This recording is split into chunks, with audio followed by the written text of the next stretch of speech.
அம்பேத்கரை பற்றியும் பெரியாரையோ எவன் நம்பளையோ அவன் இந்திய மண்ணுக்கு சொந்தமில்லாதவன், அவனால் உனக்கு ஒரு ஆபத்து உண்டு என்பதை தெரிந்து கொள்.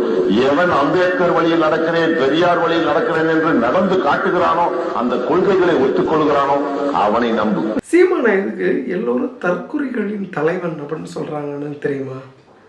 ஏன்னா தற்குறித்தனமாக பேசுறதுனால, தற்குறித்தனமாக நடந்துக்கிறதுனால தான் இவருக்கு தற்குறிகளின் தலைவன் அப்படிங்கிற பேர் சீமானுக்கு வந்திருக்கு. இவர் யாராவது இறந்து போயிட்டால் போதும், உடனே வீர வணக்க போஸ்டராக அடித்து ஒட்டிடுவாங்க. நாம் தமிழர் கட்சியும் சரி, சீமானும் சரி, உடனே அடுத்த நாள் பார்த்திங்கன்னா வீர வணக்கம் அப்படின்னு போஸ்டர்லாம் வெளியாகிட்டு இருக்கும். இப்படி தான் இன்றைக்கு மறைந்த பழனி பாபா இருக்கிறார்ல, அவர் படுகொலை செய்யப்பட்ட நாள் என்று இன்றைக்கி அவருக்கு வீர வணக்கம் செலுத்தியிருக்கிறாங்க நாம் தமிழர் கட்சி சார்பாக. சீமானும் ஒரு பெரிய அறிக்கை ஒன்று வெளியிட்டிருக்கிறார்.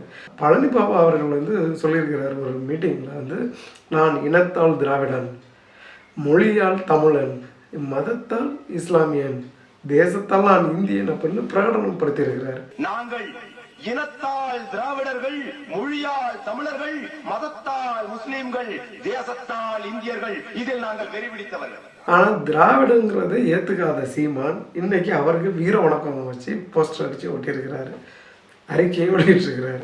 பார்த்தீங்களா? இதனால தான் இவரை தற்குறி அப்படின்னு சொல்லணும். அம்பேத்கர் பெரியார் இல்லாத எந்த அரசியல் இயக்கத்தை நம்பாத எவன் ஒருத்தன் தந்தை பெரியாரையும் அண்ணல் அம்பேத்கரையும் ஏற்றுக்கொள்ளவில்லையோ அவன்கிட்ட விலகிரு, அவனால் உனக்கு பெரிய ஆபத்து காத்திருக்கிறது அப்படின்னு சொல்லியிருக்கிறார். இவன் உனக்கான அரசியலே பேச மாட்டான் அப்படிங்கிறத பழனி பாபா அவர்கள் சொல்லியிருக்கிறாரு.